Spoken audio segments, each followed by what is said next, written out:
Welcome to சினிபி channel. இன்னைக்கு இந்த வீடியோல துல்கர் சல்மானோட ஆக்டிங்ல வாத்தி படத்தை டைரக்ட் பண்ண வெங்கி அட்லூரி டைரக்ஷன்ல சில வாரத்துக்கு முன்னாடி ரிலீஸ் ஆகி பிளாக் பஸ்டர் ஹிட் கொடுத்த படமான லக்கி பாஸ்கர் படத்தோட இன்ட்ரெஸ்டிங்கான கம்பாரிசன் பார்க்க போறோங்க.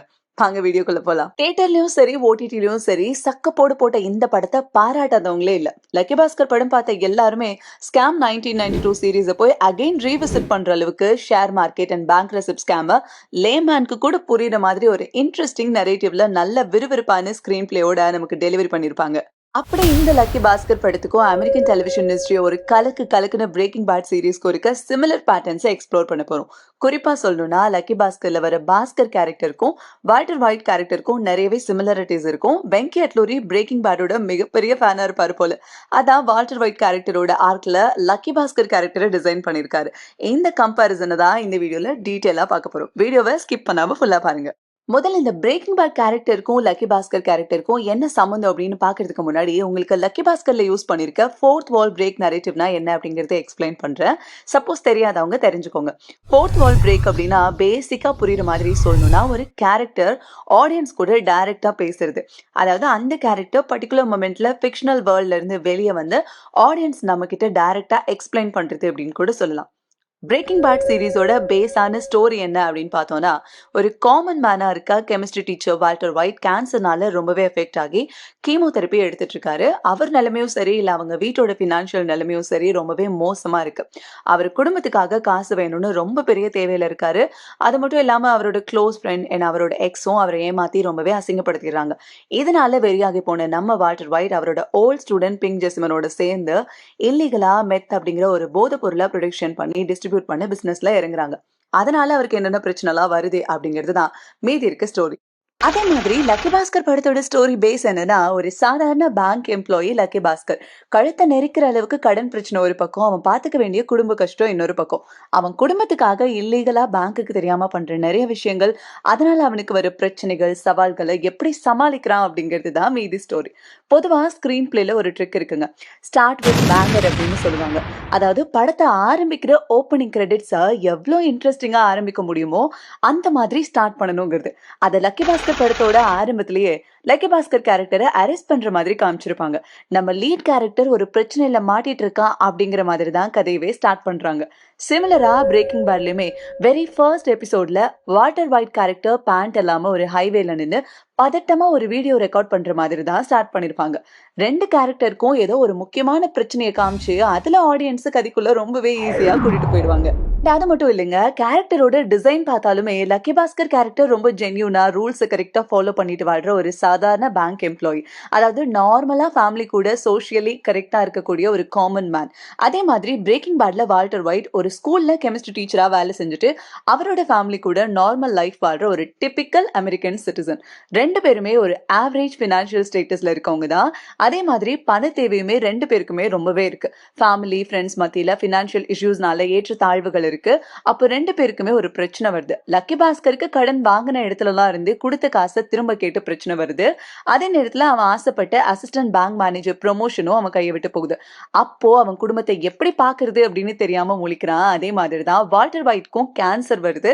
அவன் இறந்துட்டா அவன் குடும்பம் பணம் இல்லாம என்ன பண்ணுமோ அப்படிங்கிற பயம் வருது. அப்போ குடும்பத்துக்காக காசு சேர்த்து வைக்க வேண்டிய தேவையும் வருது. அதுவரை நல்லவங்களா இருந்த ரெண்டு பேருமே குடும்பத்துக்காக தப்பு பண்ண ஸ்டார்ட் பண்றாங்க. பேங்க் எம்ப்ளாயியா இருக்க லக்கி பாஸ்கர் பேங்க்ல இருந்து காசு எடுத்து இல்லீகல் எக்ஸ்போர்ட் பிசினஸ்ல யூஸ் பண்ணி காசை ரொட்டேஷன்ல விட ஆரம்பிக்கிறான். கெமிஸ்ட்ரி டீச்சரா இருக்க வால்டர் ஒயிட் மெத் ப்ரொடியூஸ் பண்ண ஸ்டார்ட் பண்ணி இல்லீகலா டிஸ்ட்ரிபியூட் பண்ண ஆரம்பிக்கிறார். ரெண்டு பேரும் இதுல என்னெல்லாம் பிரச்சனை வருதோ அதை சமாளிச்சு ஒரு நல்ல நிலைமைக்கு வந்துடுறாங்க. ஆனா லக்கி பாஸ்கர் ஸ்மார்ட்டா அந்த பிரச்சனையை சமாளிக்கிறான். ஆனா வால்டர் ஒயிட் போக போக அவர் டீல் பண்ணக்கூடிய உலகத்துல இருக்கக்கூடிய வயலண்டான மனுஷங்க கிட்ட கிடைச்ச அனுபவத்தால அவங்கள மாதிரியே எவிலான ஆளா மாறிட்டு வராரு. அதுக்கப்புறம் தான் கொஞ்சம் கொஞ்சமா அவங்க ரெண்டு பேருமே நினைச்ச மாதிரியே அவங்க லைஃப் மாறுது. லக்கி பாஸ்கர் பேங்கோட அசிஸ்டன்ட் மேனேஜர் ஆகிடுறான். அதே மாதிரி வால்டர் ஒயிட்டும் அவன் நினைச்ச அளவுக்கு குடும்பத்துக்காக காசு சேர்த்து வச்சிடறான். ஆனா அதுக்கப்புறமும் கூட இருக்கிறது போதாதுன்னு ரெண்டு பேருக்குமே பணத்து மேல ஆசை அப்படியே வெறியா மாறி அவங்க கேரக்டரையே மாத்துது. அப்போ லக்கி பாஸ்கருக்கு ஹர்ஷித் மேத்தா கேரக்டர் மூலியமா ஒரு பயங்கரமான இல்லீகல் ஆஃபர் கிடைக்குது. அதே மாதிரி வால்டர் ஒயிட்க்கும் டான் கஸ்போ ஃப்ரிங் மூலியமா பணம் அதிகமா சம்பாதிக்க ஒரு வாய்ப்பு கிடைச்சது. ரெண்டு பேருமே கிடைச்ச ஆஃபரை யூஸ் பண்ணி அளவுக்கு அளவுக்கு அதிகமா பணம் சம்பாதிக்கிறாங்க. அதே நேரத்துல சம்பாதிச்ச பணத்த அமைதியா வச்சிருந்த 2 பேரும் அதுக்கப்புறமா உலகத்துக்கு தங்கள பணக்காரனா காட்ட ஆசைப்படுறாங்க, காட்டவும் ஆரம்பிக்கிறாங்க. உதாரணமா சொல்லணும்னா, அவ்ளோ நாள் மிடில் கிளாஸா இருந்த வால்டர் ஒயிட் ஒரு லக்ஸுரி கார் அவன் பையனுக்கு வாங்கி தரணும்னு ஆசைப்படுறான். லக்ஸுரி காரும் வாங்கி தந்துடுறான். லக்கி பாஸ்கரும் அவன் தங்கச்சி கல்யாணத்துக்காக நகை வாங்க போறப்போ அந்த கடைக்காரன் மிடில் கிளாஸ்னு கேவலமா பாக்குறது பிடிக்காம ஒரு லக்ஸுரி கார் வாங்கி அந்த கடைக்கு லக்ஸுரியா போறான். அப்ப அவனுக்கு கிடைக்கிற மரியாதைய பார்த்து லக்ஸுரியா இருக்க ஆரம்பிக்கிறான். ஒரு ஸ்டேஜ்ல இப்படி 2 பேரும் பண்ற இல்லீகல் பிசினஸ்ல இருந்து வர காசை பார்த்து ஆரம்பத்துல 2 பேரோட ஒய்ஃப்க்கும் ஒரு டவுட் வருது. ஆனா எப்படியோ சமாளிச்சிடுறாங்க. போக போக சந்தேகம் பெருசாகுறப்போ வால்டர் ஒயிட்டோட வைஃப் ஸ்கைலருக்கு அவன் பண்ற தப்பான வேலை எல்லாம் தெரிஞ்சிருது. ஆனா லக்கி பாஸ்கர் வைஃப் சுமதிக்கு அது என்னன்னு தெரியாமலேயே பாஸ்கர் சமாளிச்சுட்டே இருக்கான். இல்லீகல் பிசினஸ்ல அதிகமா வர பிளாக் மணிய ஒயிட்டா மாத்துறதுக்கு மணி லாண்டரிங் பண்றதுக்கு ஒரே மாதிரி மெத்தட 2 பேரும் யூஸ் பண்றாங்க. அதாவது 2 பேருமே அவங்க வைஃப்க்கு ஒரு ஃபேக் பிசினஸ் வச்சு தராங்க. லக்கி பாஸ்கர் அவன் வைஃப் ஆசைப்பட்ட ஹோம்மேட் சாப்பாடு கடை வச்சு தரான். வால்டர் ஒயிட் அவன் வைஃப்க்கு பிட் ஷாப் வச்சு தரான். ஆனா என்ன ஒரு சின்ன வித்தியாசம், மணி லாண்டரிங் பண்றதுக்கு தான் அந்த பிட் ஷாப் அப்படிங்கிறது ஸ்கைலருக்கு தெரிஞ்சே அவ சம்மதத்தோடயே தான் நடக்குது. ஒரு கட்டத்துக்கு மேல 2 பேருக்குமே அவங்கவங்க இல்லீகல் பிசினஸ்ல இருந்து ரொம்பவே பிரச்சனை அதிகமாகுது. அப்போ சின்ன வித்தியாசமா லக்கி பாஸ்கர் ஸ்மார்ட்டா ஒரு விஷயம் பண்றான். கேமை எப்ப ஆரம்பிக்கிறோம் அப்படிங்கிறது முக்கியம் இல்ல, எப்போ நிறுத்துறோம் அப்படிங்கிறது தான் ரொம்ப முக்கியம்னு உணர்ந்துக்கிறான். பாஸ்கர் தான் கிட்ட இருக்கிறதே போதும்னு திருப்தியாகி ஒதுங்க ஆரம்பிக்கிறான்.